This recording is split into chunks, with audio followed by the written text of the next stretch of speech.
চালিয়ে একটু ভালো মন্দ খাবো, তার খাওয়া আসতে হবে। একটা সময় আমি তার কি কোনো উপায় আছে? তার কোনো উপায় নাই গোপাল বাবু। আমিও মাঝে মাঝে ভাবি, জানেন গোপাল বাবু, এই পুলিশের চাকরি আমি ছেড়ে দেবো।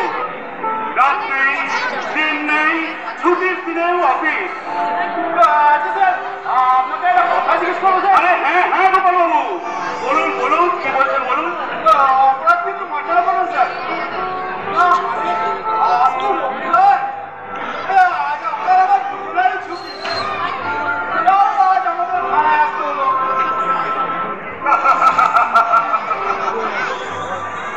তাহলে কারণটা তো আমার জানা নেই গোপাল বাবু। তাহলে এই বিষয়ে আপনাকে কি করে বলি বলুন তো। গতকাল বড়বাবু আমাকে বললেন। কি বলেন স্যার? বললেন ইন্দ্রবাবু বলে একজন ভদ্রলোক আমার সঙ্গে দেখা করতে চান। এই আর কি। আচ্ছা স্যার, আপনি সবটা বলে দিলেন না কেন? আজকে রবিবার, আপনার আমার দুজনের ছুটিতে আছি। সেটা কি মুখের উপর বলা যায় গোপাল বাবু? তাছাড়া তাছাড়া উনি হচ্ছেন আমার বড় বাবু। উনার মুখের ওপর না বলাটা কি ঠিক দেখায়? এই আপনি বলুন না গোপাল বাবু। সে তো ঠিকই বলেছেন স্যার। আজকে ছুটি তো, তাই বলে ফেললাম আর কি। কিছু যেন মনে করবেন না স্যার। আচ্ছা স্যার, ইন্দ্রবাবু লোকটিকে আপনি চেনেন নাকি? কি বলেন গোপাল বাবু? চেনা তো দূরের কথা, ওনার নামটা পর্যন্ত আমি আজ পর্যন্ত শুনিনি। উনি কি কারণে আমার সঙ্গে দেখা করতে চাইছেন আমি তো কিছুই বুঝতে পারছি না। কিন্তু স্যার, বড়বাবু যখন আপনাকে বলেছিলেন, তখন আমি নিশ্চিত যে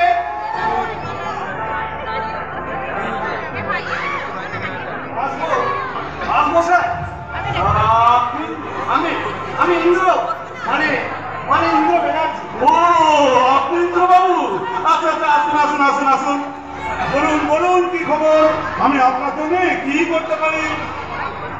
স্যার, আপনার দিকে কথা বলো, ততক্ষণ আমি একটু বাড়ি থেকে ঘুরে আসতাম। অবশ্য যদি আপনি অনুমতি দেন স্যার। আপনি যান গোপাল বাবু, তাড়াতাড়ি ফিরে আসবেন কিন্তু। ঠিক আছে স্যার, ঠিক আছে, আমি যাবো আর আসবো, যাবো আর আসবো। বলুন ইন্দ্রবাবু বলুন। আপনাকে ভদ্রেশ্বর বাবু আমার সম্পর্কে কিছু বলেছে কি? না না, সেরকম কিছু বলেনি, শুধু এইটুকুই বললেন আপনি আমার সঙ্গে দেখা করতে চান, এই আর কি। অবশ্য ভদ্রেশ্বর বাবুকেও আমি সেভাবে কিছু বলিনি। যাই হোক, অর্জুন বাবু শুনুন, আপনি এই পলাশপুরে বর্তমান এবং অতীত সম্পর্কে কিছু জানেন কি? এইসব আপনি কি বলছেন ইন্দ্রবাবু? এই পলাশপুরের দিনে দুপুরে কি সব ঘটনা ঘটছে তা আমি জানবো না। তবে হ্যাঁ, অতীতের যে সকল ঘটনাগুলো ঘটেছে তার বিস্তারিত ভাবে আপনাকে আমি বলতে পারবো না ঠিকই, তবে কিছু কিছু ঘটনা আমার কানে আসছে, আর এইসব ঘটনার তদন্তও চলছে। যদি কিছু মনে না করেন অর্জুন বাবু, তাহলে আমি কি আপনাকে একটা প্রশ্ন করতে পারি? আরে ইন্দ্রবাবু, আপনি তো ইতস্তত করছেন কেন? আপনি নির্দ্বিধায় আমাকে সব বলতে পারেন। না মানে আপনাকে এই কারণেই আমি প্রশ্নটা করতে বাধ্য হচ্ছি। আপনি তো এই পলাশপুর থানার ওসি, প্রশাসনিক দায়িত্ব সবই আপনার উপর।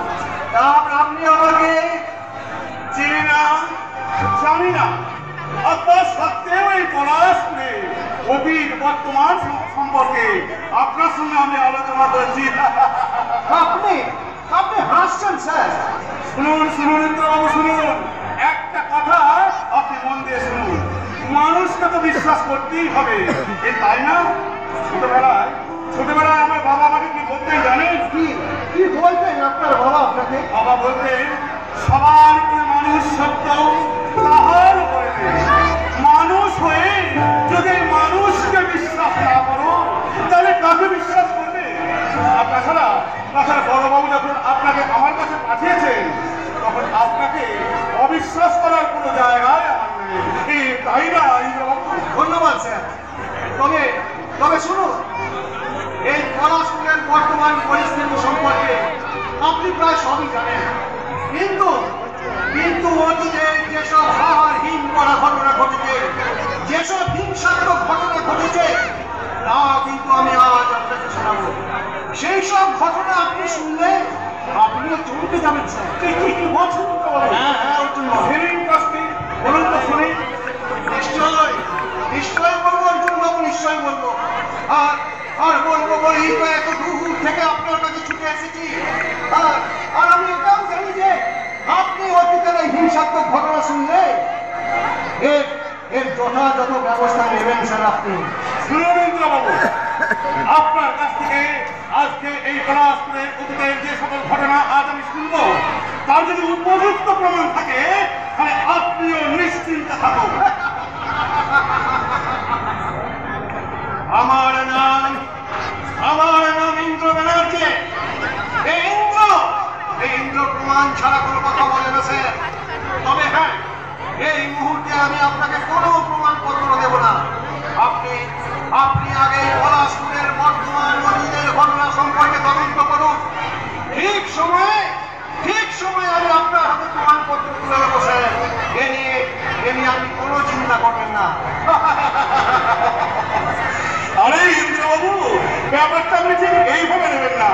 আপনি বলুন প্লিজ।